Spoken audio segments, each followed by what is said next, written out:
સુરત જિલ્લામાં આવેલા માંગરોળ તાલુકાના પીપોદરા પાસે નેશનલ હાઈવે નંબર 48 સાથે આવેલ બંને બાજુમાં સર્વિસ રોડની હાલત ખૂબ જ ગંભીર હોવા છતાં તેનું સમારકામ કરવામાં આવતું નથી। રોડ પર પડેલા ખાડાના કારણે રોજબરોજ ગાડી પલટી મારતી હોય અને અકસ્માત સર્જાતા હોય છે। રોડ સાથે આવેલ નાલાનું ગંદુ પાણી રોડ પર નીકળતા રોડના ખાડાઓમાં ભરાય છે, જેને લીધે લોકોમાં કપડાં બગડે, સ્વાસ્થ્ય ઉપર ખરાબ અસર થાય છે। સ્ટ્રીટ લાઇટ પણ ઘણા સમયથી બંધ, જેને લીધે વાહન ચાલકોને આસપાસના ગ્રામજનોને ખૂબ જ પરેશાનીનો સામનો કરવો પડે છે। લોકોએ ખૂબ જ રોષે ભરાયા છે અને ગ્રામજનો તેમજ સામાજિક કાર્યકર્તાઓ દ્વારા ઘણા સમયથી ખરાબ રોડના વિરુદ્ધમાં વારંવાર રજૂઆત કરવા છતાં કોઈ કાર્ય કરવામાં આવ્યું નથી। અહીંની હકીકત એવી છે કે NHI 48 પર પીપોદરાથી કિમ ચોકડી તરફ જતા સાઈ સર્વિસ સ્ટેશન પાસે જે મસ્ત મોટા ખાડાઓ પડ્યા છે, 2.5 થી 3 ફૂટના ખાડાઓ છે, જે આપ જોઈ શકો છો। આ 3 વર્ષથી અમારા પીપોદરા ગામજનો તથા આજુબાજુના 10 થી 20 ગામના લોકો આ રસ્તા પરથી પસાર થાય છે અને એના લીધે અમારે જે પરિસ્થિતિઓ, ગાડીઓના નુકસાન, દરરોજની ટ્રક પલટી મારી જવી, નાની મોટી ગાડીઓના પલટી મારી જવી અને નુકસાન થાય છે, લોકોનો ટાઈમ વેસ્ટ થાય છે અને ગંદુ પાણીનો નિકાલ હોય જેથી લોકોના કપડાં બપડા બધું ખરાબ થાય છે। તો નોકરીએ જવા આવવાવાળાને પણ ઘણી તકલીફો પડે છે, જેથી આ ચેનલના માધ્યમથી તાત્કાલિક ધોરણે આ રોડ રિપેરિંગ કરવામાં આવે।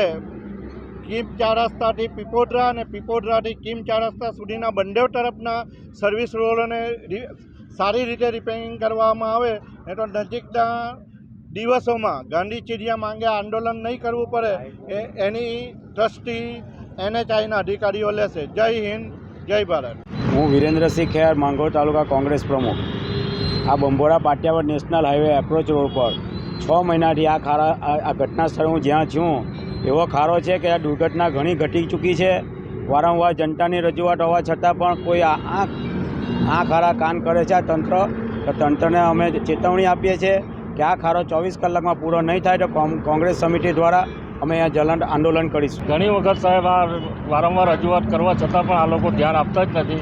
પાછલા ઘણા સમયથી આ ઊંડા ખાડાઓ છે, ઘણા લોકો બાઇક સવારો પટકાયા છે, ઘણી ઈજા થઈ છે, ઘણા લોકોને નુકસાન થયું છે, ગાડીઓના ટાયરો ફાટે છે, છતાં પણ આ લોકો કોઈ ધ્યાન આપતા નથી।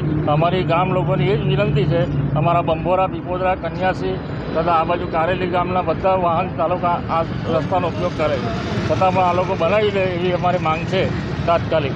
અને આ સ્ટ્રીટ લાઇટો પણ ઘણા સમયથી બંધ છે, પાછલા 2 મહિનાથી આ લાઇટો ચાલતી નથી, એ પણ તાત્કાલિક ચાલુ કરવામાં આવે। બસ આટલું કહું છું, તમારા માધ્યમથી આ પ્રોબ્લેમ સોલ્વ થાય એવી અમારી માંગ છે। અને આ અમારા નેશનલ હાઈવે ભાગ્યોદયના સામે આજે 6 મહિનાથી એકદમ ખરાબ હાલતમાં છે, છતાં પણ કોઈ તંત્ર કે કોઈ જોતું નથી। આના માટે અમારા ગામજનો વતી તેમજ દરેક જણા આ નોકરિયાત, ફેક્ટરી વર્કમાં જે જતા જે ઉદ્યોગોમાં લાગતા છે, સર્વિસ રોડનો પણ ઉપયોગ થતો છે, છતાં આ તંત્ર કંઈ જોતું નથી। અગર જો 24 કલાકમાં અમારા પ્રમુખશ્રીએ જે આપેલું છે એ જોની સાથે અમે જલન કાર્યકર કરીશું। જય હિન્દ। સત્તાર શેખ, દિવ્યાંગ ન્યૂઝ, સુરત।